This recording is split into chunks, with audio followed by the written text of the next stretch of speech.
sobre da fórmula da distância entre dois pontos na geometria analítica, tá? Então, o que eu tenho aqui no plano cartesiano? Eu tenho os pontos A e B, quero calcular a distância entre o A e o B, tá? Conforme nós já conversamos anteriormente sobre isso, a melhor estratégia é determinar um triângulo retângulo, tá? Mas, às vezes, ele só vai pedir para eu calcular a distância e eu nem precisaria fazer o desenho, tá? Poderia simplesmente aplicar a fórmula aqui. Como que eu faço isso? Bom, se você prestar bastante atenção, tá? Vamos chamar aqui de ponto C. A medida AC é um dos catetos. Esse cateto é paralelo ao eixo Y. E o que acontece com o ponto A? O ponto A tem coordenada X e coordenada Y. Tá? Então, o ponto A é formado por um par ordenado do tipo XY. Então, esse é X de A, Y de A, tá? O X de A, no caso, é essa medida aqui, ó. Esse daqui é o X de A. O Y de A refere-se a essa medida aqui, tá bom? Seria mais ou menos nessa posição aqui, eu teria o Y de A. No caso aqui, para o B, a situação é a mesma. Então, eu tenho aqui o ponto B. Esse ponto B vai ter coordenada X, X de B, e ele vai ter coordenada Y, aqui é o Y de B. Deixa eu dar uma ajeitadinha aqui, para a gente marcar aqui a coordenada, o Y de B. Tá? No caso também, a coordenada X é chamada de abscissa. Tá? Esse é um nome que ela leva aí, que surgiu aí de quem desenvolveu a teoria. A coordenada Y é chamada de ordenada. Mas aí eu vou marcar depois ela aqui junto com o ponto B. Então aqui, ó, ponto B é formado por coordenadas X e Y, onde o X, então, é a abscissa e o Y é a ordenada.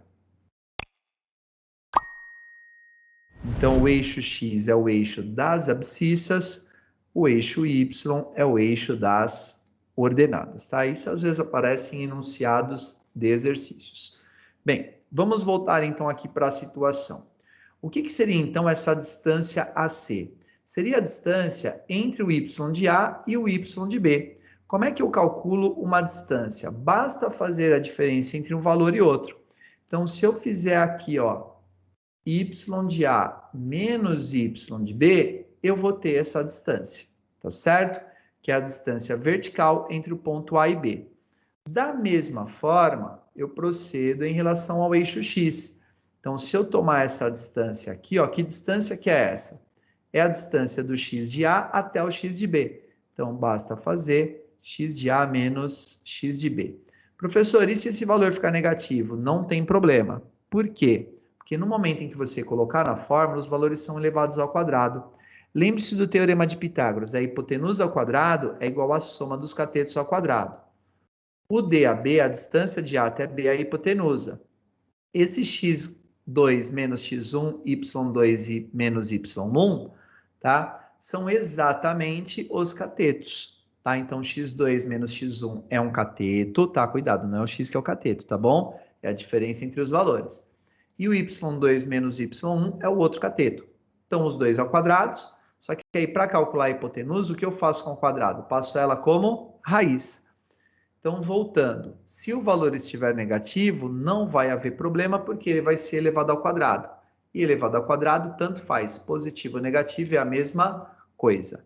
Aqui onde ele usou x2 e x1, pessoal, é o mesmo que xa, xb, ya, yb. Uma observação importante é o seguinte, tá?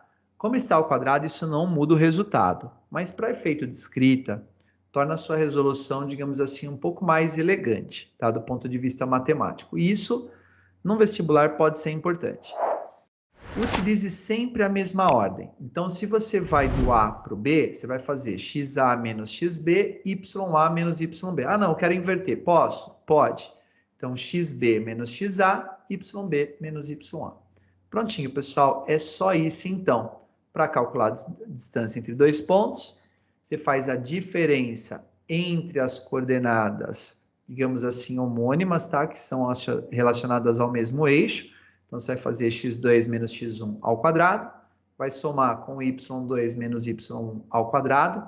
Lembrando que o 2 e o 1 aqui referem-se aos pontos sobre os quais a distância você quer calcular, e depois é só tirar a raiz. Valeu?